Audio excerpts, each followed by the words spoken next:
Assalamualaikum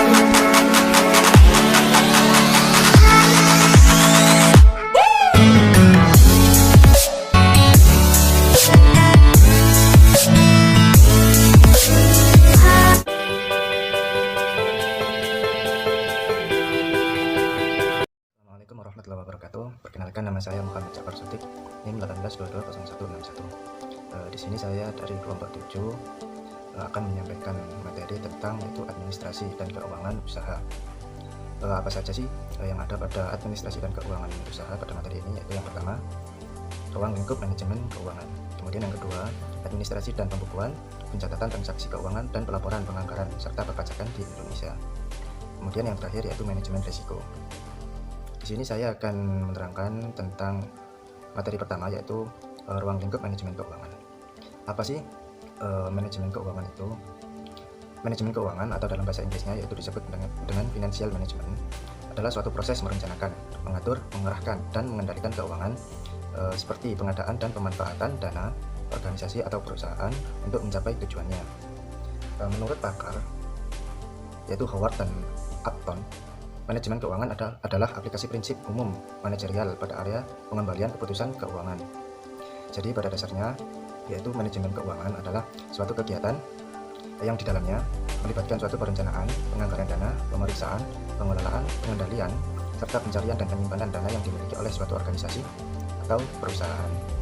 Jadi dalam suatu perusahaan itu adanya manajemen keuangan adalah sebuah hal yang penting, karena manajemen keuangan mengatur aktivitas atau kegiatan perusahaan yang berhubungan dengan cara memperoleh pendanaan untuk modal kerja perusahaan. Kemudian setelah itu penggunaan dan pengalokasian dana serta pengelolaan aset yang dimiliki oleh perusahaan agar tujuan perusahaan tersebut dapat tercapai secara maksimal. Kemudian apa saja ruang lingkup yang ada pada manajemen keuangan? Yang pertama yaitu keputusan investasi, kemudian yang kedua keputusan pendanaan, kemudian yang ketiga yaitu keputusan dividen. Yang pertama yaitu keputusan investasi. Saat menentukan keputusan untuk mendapatkan investasi atau pendanaan, manajemen keuangan diperlukan untuk mengevaluasi risiko, yaitu menghitung biaya modal yang diterima perusahaan dan memperkirakan keuntungan apa saja yang akan diperoleh oleh perusahaan setelah investasi diterima atau pendanaan tersebut diterima. Selain itu, manajemen keuangan juga diperlukan untuk menghitung penganggaran modal yang sesuai dengan kebutuhan alokasi dana dan operasional perusahaan agar investasi bisa menghasilkan banyak keuntungan di masa depan. Kemudian yang kedua yaitu keputusan keuangan perusahaan atau keputusan pendanaan. Menentukan keputusan investasi melibatkan tentang pendanaan, aset dan alokasi dana perusahaan, sedangkan menentukan keputusan keuangan menentukan keputusan keuangan perusahaan adalah hal yang berbeda. Meningkatnya jumlah investasi yang didapat oleh perusahaan setiap tahunnya itu membuat manajemen keuangan harus memperhitungkan secara detail, atau yang lebih tepat mengatur keuangan perusahaan tersebut. Manajemen keuangan harus mengembangkan cara terbaik untuk alokasi dana dan membuat struktur keuangan agar perusahaan tidak merugi pada masa depan yang akan datang. Manajemen keuangan juga harus menyeimbangkan aset dan ekuitas perusahaan agar perusahaan selalu dalam keadaan stabil. Jadi seperti itu keputusan pendanaan. Kemudian yang terakhir yaitu keputusan dividen. Keputusan dividen ini yaitu manajemen keuangan membuat peraturan tentang pembagian dividen perusahaan. Kegiatan ini dilakukan pembagian dividen sama rata agar tidak merugi oleh perusahaan tersebut. Manajemen keuangan adalah pihak yang menentukan beberapa besar jumlah persentase keuntungan yang bisa dibagikan kepada dividen. Manajemen keuangan juga harus mampu memperhitungkan keuangan tersebut atau keuangan perusahaan, seperti misalnya apa saja peluang investasi yang dapat dilakukan serta perencanaan keuangan untuk ekspansi dan pengembangan bisnis agar perusahaan semakin besar dan berkembang. Mungkin itu saja yang saya dapat sampaikan. Selanjutnya akan disampaikan oleh rekan sekelompok saya. Wabillahi hidayah. Wassalamualaikum warahmatullahi wabarakatuh. Di sini saya akan menyampaikan strategi dan manajemen resiko. Hal ini semua rencana manajemen resiko ini mengikuti langkah-langkah yang sama untuk membentuk proses manajemen resiko secara keseluruhan. Yang pertama, adanya identifikasi resiko, kemudian adanya analisa resiko, yang ketiga adanya penilaian dan evaluasi resiko, yang keempat ada mitigasi resiko, dan yang kelima ada pemantauan resiko.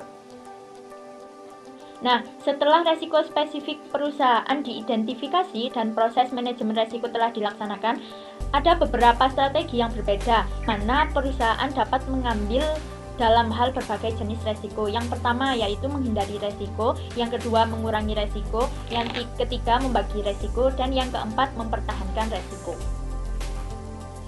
Sekian penjelasan dari saya mengenai manajemen resiko. Mungkin apabila kurang paham atau kurang lengkap, mungkin dapat didiskusikan dengan teman-teman satu kelas. Sekian dari kelompok 7. Wassalamualaikum warahmatullahi wabarakatuh. Assalamualaikum warahmatullahi wabarakatuh. Langsung saja di sini saya adalah Dini Afisa, NIM 182200165, yang mana saya melanjutkan penjelasan materi dari teman saya sebelumnya. Di sini saya ke bagian pembahasan mengenai tentang administrasi dan pembukuan pencatatan transaksi keuangan dan pelaporan, penganggaran serta perpajakan di Indonesia. Langsung saja di sini saya akan membahas tentang pengertian administrasi terlebih dahulu. Apa sih pengertian dari administrasi itu? Administrasi adalah suatu proses kegiatan usaha yang dilakukan untuk dapat melayani dari kegiatan tersebut dalam mencapai tujuannya. Dan bisa juga diartikan sebagai aktivitas yang dilakukan oleh sekelompok orang untuk mengatur dan memimpin kegiatan tersebut agar tujuan tercapai dan efektif. Adapun fungsinya agar memudahkan proses transaksi pengeluaran dan pemasukan pada perusahaan, dan juga agar memperoleh kemudahan dalam melakukan kegiatan transaksi keuangan. Ditambah juga adanya pembukti transaksi bisa dipertanggungjawabkan. Selanjutnya pengertian dari pembukuan. Pembukuan sendiri itu adalah suatu proses pencatatan yang dilakukan secara teratur guna agar mengumpulkan data dan informasi keuangan yang meliputi harta, kewajiban, modal, penghasilan, dan biaya.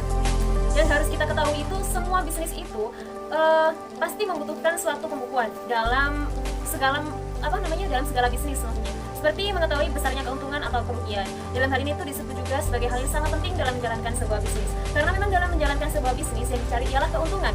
Jadi, jika terjadi kerugian, maka haruslah segera dicari solusinya. Terus mengetahui setiap transaksi yang dilakukan oleh perusahaan. Itu adalah salah satu fungsi dari manfaat pembukuan. Kemudian yaitu pengertian dari pencatatan transaksi keuangan. Pengertian transaksi keuangan sendiri itu adalah suatu proses di mana perusahaan itu mencatat dengan rincian segala transaksi keuangan yang dilakukan perusahaan yang dapat berpengaruh pada perubahan harta, hutang, modal, dan pendapatan serta beban lainnya. Jadi prinsip dasar dari pencatatan transaksi keuangan itu sebenarnya hampir sama dengan persamaan dasar akuntansi, yaitu harta sama dengan hutang ditambah modal, atau aktiva sama dengan pasiva, seperti itu. Tentunya pencatatan transaksi keuangan ini tuh dibuat guna untuk memenuhi tujuan-tujuan yang ada. Misalnya yaitu dapat memberikan informasi yang berkaitan dengan sumber-sumber ekonomi, modal perusahaan, serta kewajiban, seperti itu. Terus kemudian berlanjut ke poin yang keempat, yaitu pelaporan. Ya, Pelaporan sendiri itu menyampaikan hal-hal yang berhubungan dengan hasil pekerjaan yang telah dilakukan atau pertanggungjawaban atas suatu tindakan atau kegiatan yang dilakukan. Misal pelaporan keuangan, itu tuh memberikan informasi keuangan yang sangat penting dalam membuat keputusan ekonomi. Melalui hasilnya itu seperti investor, kreditor, dan pihak kepentingan lainnya, itu dapat membutuhkan keputusan tentang penyediaan sumber daya perusahaan. Seperti itu.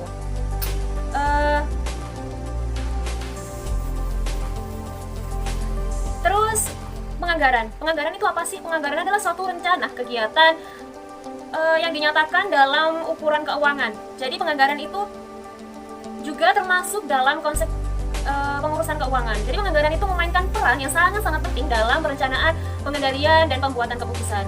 Adapun fungsinya penganggaran itu untuk meningkatkan koordinasi dan komunikasi. Selanjutnya yaitu mengetahui sistem perpajakan di Indonesia. Mengenai perpajakan di Indonesia diatur dalam pasal 23A Undang-Undang Dasar 1945 dan peraturan lainnya seperti Undang-Undang Nomor 28 Tahun 2007 tentang ketentuan umum dan tata cara perpajakan. Berbicara mengenai perpajakan di Indonesia itu sudah sangat mencakup luas pembahasannya. Tetapi di sini saya akan membahas hanya dikerucutkan dalam dua tema besar, yaitu sejarah dan sistemnya. Oke, terus pengertian dari pajak sendiri itu kontribusi wajib yang diberikan wajib pajak kepada negara. Terus kemudian, sistem perpajakan di Indonesia itu dimulai sejak tahun 1983. Pemerintah Indonesia telah mengubah sistem